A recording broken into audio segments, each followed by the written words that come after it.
امیر علیہ سنت سے میرا یہ سوال ہے کہ مرچوں سے نظر اتارنے کا طریقہ ارشاد فرما دیجیے۔ مفتی احمد یار خان نے اس طرح لکھا ہے، ہمارے ہاں تھوڑی سی آٹے کی بھوسی، 3 سرخ مرچیں منظور یعنی جس کو نظر لگی ہو پر 7 بار گھما کر سر سے پاؤں تک، پھر آگ میں ڈال دیتے ہیں۔ اگر نظر ہوتی ہے تو بس نہیں اٹھتی، نہ بدبو نہیں آتی، اور رب تعالی شفا دیتا ہے۔ تو اب دوسرے دن کریں، تیسرے دن کریں، تو یوں بار بار کرنے سے بھی یہ ہوتا ہے کہ جب یہ نارمل ہو گئی اور وہ چھینکیں اور اس کے آ رہی ہیں بدبو اس کی مرچ کی، تو اب یہ کہ سمجھو کہ نظر اتر گئی، یہ اس کی علامت ہے۔ بدبو نہیں آتی تو نظر ہے، اور اگر مرچوں کی بدبو یعنی کہ وہ چھینکیں شروع ہو جائیں گے، بہت تکلیف ہوتی ہے، مرچ اگر آگ میں ڈالو تو سمجھو کہ نظر نہیں ہے۔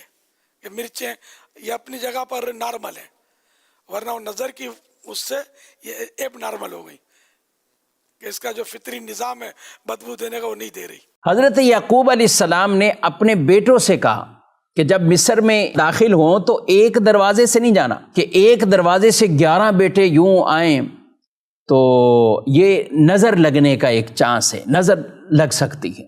نظر سے بچنے کی تدابیر کرنا یہ ضروری ہے، کرنی چاہیے۔ نظر حق ہے، نظر حق ہے۔ رسول اللہ صلی اللہ علیہ وسلم فرماتے ہیں بری نظر آدمی کو قبر تک پہنچا دیتی ہے۔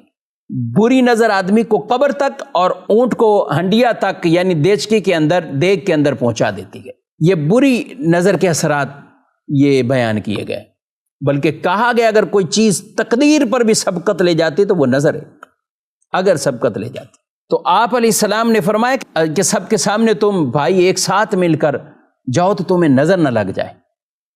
ہمیں تو آج کل بہت کچھ سیکھنے کو، ہم خود ہی روتے ہیں نظر لگ جاتی، ہر چیز ہم خود سوشل میڈیا پر طرح طرح کے معاملات، اپنی گاڑیاں، مکانات اور پتہ نہیں کیا کیا چیزیں ہم لوگوں کو بلا وجہ ظاہر کرتے ہیں۔ کھانا کھانا ہے تو بھی ظاہر کرنا ہے، وہ بھی دکھاتے ہیں۔ کسی اچھے ریسٹورنٹ پہ گئے تو وہ بھی دکھانا ہے، فلاں جگہ گئے تو وہ بھی اسٹیٹس لگائیں گے، سوشل میڈیا پر اسے وائرل کریں گے، اور پھر کہتے ہیں نظر لگ گئی۔ تو اپنے آپ کو نظر سے بچانے کے خود بھی ہمیں کچھ تدابیر کرنی چاہیے۔ رسول اللہ صلی اللہ علیہ وآلہ وسلم آپ کچھ کلمات حضرت امام حسن، امام حسین رضی اللہ تعالیٰ عنہما ان پر کچھ پڑھ کر آپ پھونک مارتے تھے، یعنی دم کرتے تھے، اور فرماتے یہ وہ کلمات ہیں جو ابراہیم علیہ السلام، حضرت اسحاق علیہ السلام اور اسماعیل پر دم کیا کرتے تھے۔ بخاری شریف میں وہ کلمات ہیں، اعوذ بکلمات اللہ التامہ من کل شیطان وہامہ ومن کل عین لامہ۔ یہ رسول اللہ صلی اللہ علیہ وسلم کلمات پڑھ کر انہیں دم کیا کرتے تھے۔ اور ایک روایت میں تو رسول اللہ صلی اللہ علیہ وسلم نے یہ بھی فرمایا کہ میں کیا تمہیں وہ چیزیں نہ بتاؤں کہ جو نظر بد سے اور شریر جنات سے وہ اللہ کی پناہ میں آنے میں بڑے افضل ترین کلمات ہیں۔ عرض کی کیوں نہیں یا رسول اللہ صلی اللہ علیہ وسلم؟ تو فرمایا قل اعوذ برب الفلق، یہ سورہ مبارکہ، اور قل اعوذ برب الناس، یہ بھی پڑھنا چاہیے۔ بعض چیزیں تو یہاں ہوتی ہیں، واضح ہوتی ہیں، تو ہم کچھ نہ کچھ ورد وظیفے یہ پڑھتے رہیں، اور اپنے بچوں کو بھی ہم یہ دم کرتے رہیں، ایسی چیزوں پر بھی دم کرتے رہیں۔ آپ کا بزنس ہے، گاڑی ہے، ظاہر ہے آپ گاڑی روڈ پر ہی چلے گی، دیکھیں گے لوگ، آپ کا گھر ہے، سب دیکھیں گے اس کو، تو ہم ہر چیز کو تو ایسے چھپا نہیں پائیں گے، لیکن ان کے ساتھ کچھ ورد وظیفے کرتے رہیں، نظر بد سے محفوظ رہیں گے انشاءاللہ۔ سورہ قلم کی آیت مبارکہ وَإِن يَكَادُ الَّذِينَ كَفَرُوا لَيُزْلِقُونَكَ بِأَبْصَارِهِمْ لَمَّا سَمِعُوا الذِّكْرَ وَيَقُولُونَ إِنَّهُ لَمَجْنُونَ۔ مفتی احمد یار خنیمی رحمۃ اللہ تعالیٰ علیہ نے لکھا کہ یہ بھی نظر بد سے بچنے کے لیے آیت مبارکہ بڑی تجربے والی ہے، یعنی مشاہدہ تجربہ کہ اس کو پڑھنے سے نظر بد سے حفاظت رہتی ہے۔ تو یہ آیت مبارکہ بھی پڑھیں، اللہ پاک نظر بد سے ہم سب کو محفوظ فرمائے۔ چینی اور مرچوں سے نظر اتارنا وہ فضول ترین کام ہے۔ آپ ساری زندگی مرچیں ہی جلاتے رہو گے بیٹھ کے، تو اس کا حل یہ ہے کہ بچہ رو رہا ہے تو یہ ٹوٹکے نہ کریں آپ۔ میرے 15 بچے الحمدللہ، آج تک ہم نے نہیں کسی بچے پہ مرچیں جلائیں، ہمارے بچے بھی اللہ کے فضل سے بڑے ہو گئے۔ چینی اور مرچوں سے نظر اتارنا کیا چینی یا مرچوں سے نظر اتارنا جائز ہے؟ بنت عارف واہ کینٹ سے۔ جائز ناجائز تو کی بات نہیں ہے، عبث ہے، لغو ہے، فضول ترین کام ہے، اور اللہ پہ توکل کے خلاف بہرحال ہے، کیونکہ اس کا کوئی نہ قرآن و سنت سے ثبوت ملتا ہے اور کوئی دلیل نہیں ہے اس کے۔ دیکھیں دلائل یا تو قرآن و سنت سے ہوتے ہیں یا عقل سے ہوتے ہیں، نہ عقلی کوئی دلیل ہے نہ قرآن و سنت کی کوئی دلیل ہے۔ بعض لوگ کہتے ہیں کہ یہ تجربے سے ثابت ہے کہ بچہ رو رہا ہوتا ہے، مرچیں جلاتے ہیں تو بچہ چپ ہو جاتا ہے، اس کا مطلب نظر لگی تھی اور ٹھیک ہو گیا۔ تو خوب سمجھ لیں، عبداللہ بن مسعود رضی اللہ تعالیٰ عنہ سے ایک روایت ہے جس کا مفہوم یہ ہے کہ شیطان کیا کرتا ہے کہ بچوں کو نا چٹکی مارتا ہے، رلاتا ہے، پھر اس کی اماں کیا کرتی ہے، وہ اس طرح کے ٹوٹکے کرتی ہے تو شیطان چٹکی مارنا چھوڑ دیتا ہے، تو ماں سمجھتی ہے میرے ٹوٹکے سے ایسا ہوا ہے، تو ماں کا اس ٹوٹکے پہ اور زیادہ یقین آ جاتا ہے، حالانکہ وہ ٹوٹکے کی وجہ سے نہیں ہوا ہوتا، وہ اس لیے ہوا ہوتا ہے کہ شیطان جب آپ ٹوٹکا کرتے ہیں بچے کو تنگ کرنا چھوڑ دیتا ہے تاکہ آپ کا ٹوٹکے پہ یقین آئے، تو بار بار شیطان کرے گا، بار بار آپ ساری زندگی مرچیں ہی جلاتے رہو گے بیٹھ کے۔ تو اس کا حل یہ کہ بچہ رو رہا ہے تو یہ ٹوٹکے نہ کریں، آپ یہ حرکتیں اوٹ پٹانگ نہ کریں۔ مرچوں کا بچے کے رونے سے، انگریزوں کے بچے بھی تو روتے ہیں نا، وہ کیا جلاتے ہیں؟ عربوں سعودی عرب میں بھی تو بچے روتے ہیں، وہ کیا جلاتے ہیں؟ تو یہ انڈیا پاکستان میں ہی کیوں مرچوں کو برباد کر رہے ہیں آپ؟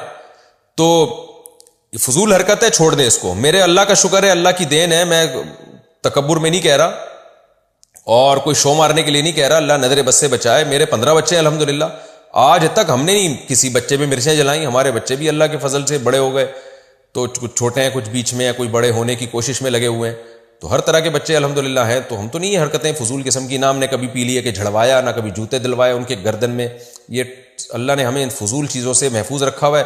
کوئی بچہ بیمار ہو جائے اللہ سے دعا مانگتے ہیں، ڈاکٹر سے علاج کراتے ہیں، ڈاکٹر سے یا کبھی ہومیوپیتھک، کبھی حکیم، کبھی ایلوپیتھک ڈاکٹر، یہی چل رہا ہے اور اللہ کا فضل ہے جی۔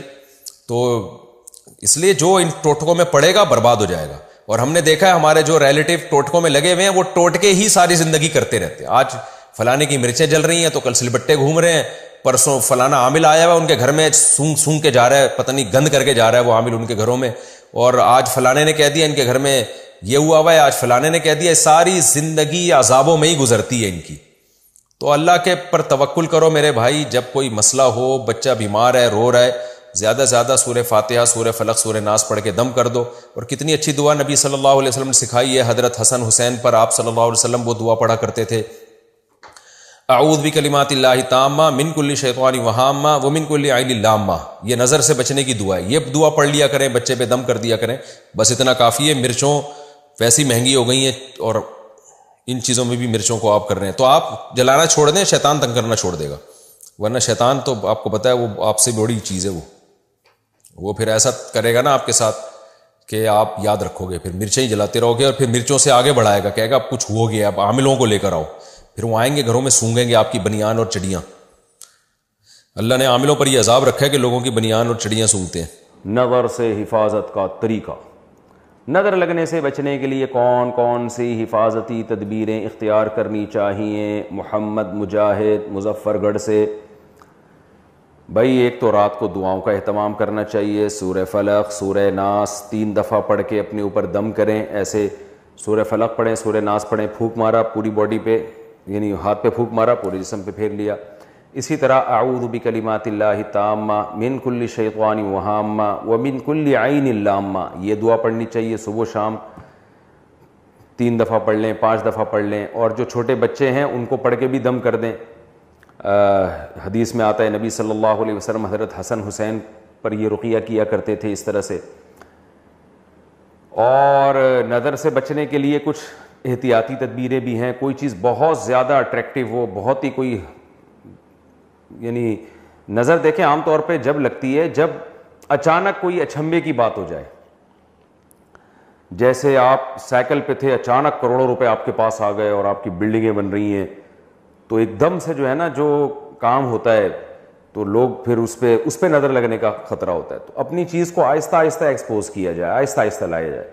میں اکثر بیان میں بتاتا ہوں نا، اگر آپ کو اللہ نے اچانک دولت دے دی ہے تو ایک دم سے سائیکل پہ آپ جو ہے نا، سائیکل سے آپ V8 پہ نہ آئیں، لینڈ کروزر پہ نہ آئیں، سائیکل سے آپ تھوڑا رکشے پہ آ جائیں، رکشے سے تھوڑا سا آپ کوئی چھوٹی موٹی کار لے لیں، چھوٹی موٹی کار سے تھوڑا سا اور اوپر جائیں، پھر ہوتے ہوتے ہوتے ہوتے تھوڑا لوگ اس سے مانوس ہو جائیں گے۔ ایک دم جب انسان کے پاس کوئی چیز آتی ہے تو لوگوں کی آنکھیں کھلی کی کھلی رہ جاتی ہیں، یار یہ کیا ہو گیا، لوگوں کو حسد ہونا شروع ہو جاتا ہے۔ تو اس سے نظر لگنے کا خطرہ ہوتا ہے. تو جیسے یعقوب علیہ السلام کے جو 11 بیٹے تھے نا, ان کو یعقوب علیہ السلام نے کہا کہ مصر کے ایک دروازے سے داخل نہ ہونا جب شہر میں جاؤ گے, کیونکہ لمبے چوڑے ماشاءاللہ خوبصورت جوان بیٹے تھے, تو ظاہر ہے نظر لگنے کا خطرہ تھا. لوگ دیکھیں گے یار یہ اتنے خوبصورت بیٹے ایک باپ کے, کون خوش قسمت باپ ہے. تو حضرت یعقوب جہاں رہا کرتے تھے ارض شام میں, وہاں تو انہوں نے یہ اہتمام نہیں کیا, کیونکہ وہاں تو سب لوگ مانوس تھے, سب کو پتہ تھا گاؤں میں کہ یہ یعقوب علیہ السلام کے بیٹے ہیں, اور ایک ایک کر کے بیٹے پیدا ہوتے گئے, بڑے ہوتے گئے, تو وہاں نظر لگنے کا خطرہ نہیں تھا. مصر میں خطرہ یہ تھا نا کہ ایک دم 11 بیٹے جوان خوبصورت جب ایک دروازے سے داخل ہوں گے, ایک آ رہا ہے, پھر دوسرا آ رہا ہے, پھر تیسرا اس کے پیچھے, چوتھا اس کے پیچھے, لوگ بولیں گے کون ہے بھائی, یہ سب بتائیں گے بھائی یہ بھائی ہیں, ایک یہ سب سگے بھائی ہیں. تو ایسے موقع پہ خطرہ ہوتا ہے. اس لیے یعقوب علیہ السلام نے کیا کہا, بھائی ایک دروازے سے داخل نہ ہو, 2-4 ادھر سے چلے جائیں, 2-4 ادھر سے چلے جائیں, 2-4 اس دروازے سے چلے جائیں. تو اس سے ہمیں پتہ چلتا ہے کہ اچانک جب آپ کو کوئی چیز ملتی ہے یا کوئی اچھمبے کی بات ہو جائے تو اس میں نظر کا خطرہ زیادہ ہوتا ہے. تو اس کو آہستہ آہستہ ایکسپوز کرنا چاہیے.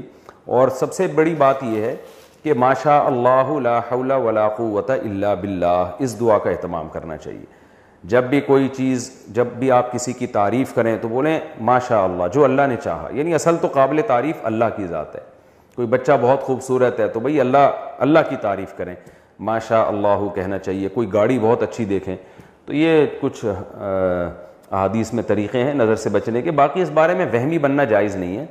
آج کل تو لوگوں نے رکشوں کے پیچھے کالے چپل لٹکائے ہوئے ہیں کہ نظر نہ لگ جائے. تو ٹرک کو نظر لگی تھی تو رکشہ بنا تھا نا, وہ رکشے کو بیچارے کو کیا نظر لگے گی. حلیم کی دیگ والا غریب آدمی بیچارہ وہ نظر سے بچنے کا اہتمام کر رہا ہوتا ہے. ٹھیک ہے اس کے لیے تو یہی بہت بڑا بزنس ہے, لیکن عام لوگوں کی نظر میں تو یہ بہت بڑا بزنس نہیں ہوتا نا. اس نے بھی جوتے لٹکائے ہوئے ہوتے ہیں عجیب سے. تو خام خواہ میں یہ وہم کی بات ہے. تو دعاؤں کا اہتمام کر لیں صبح شام کافی ہے. اور کوئی بہت ہی زیادہ کوئی ایک چیز نمایاں ہونے والی ہو تو اس میں تھوڑا اہتمام کر لیا جائے. اور اہم بات یہ بھی ہے کہ اپنی چیزوں کو ہر شخص کے سامنے نمایاں نہ کیا جائے. آپ کو اللہ نے کوئی بڑی بڑی نعمتیں دی ہیں تو ہر آدمی کے سامنے اس کو بہت زیادہ کھل کے بیان نہ کریں. تو ہر شخص آپ کی نعمتوں کا سن کے خوش نہیں ہوتا. بہت سے لوگ حسد کا شکار ہو جاتے ہیں. تو ہر آدمی کا ظرف اتنا بڑا نہیں ہوتا کہ آپ اس کے سامنے اپنی نعمتیں کھل کے بیان کر رہے ہیں اور وہ دل سے گہرائیوں سے خوش ہو رہا ہے. جیلسی کا شکار ہو جاتے ہیں لوگ, حسد کا شکار ہو جاتے ہیں. تو ہر آدمی کے سامنے ایسی نعمتوں کو بیان نہیں کرنا چاہیے. اور بعض دفعہ انسان کو اپنی نظر خود بھی لگ جاتی ہے, خود بھی بہت اترانا شروع کر دیتا ہے. تو اس کا بھی خیال کرنا چاہیے. اللہ کا شکر ادا کرنا چاہیے, اترانا نہیں چاہیے. کوئی نعمت ملی ہے بھائی اللہ نے دی ہے, اللہ چاہے تو چھین بھی سکتا ہے, اس لیے اترانے کی ضرورت نہیں ہے. جب یہ کنڈیشن رہتی ہے انسان کی تو پھر نظر لگنے کا خطرہ انشاءاللہ کم ہو جاتا ہے.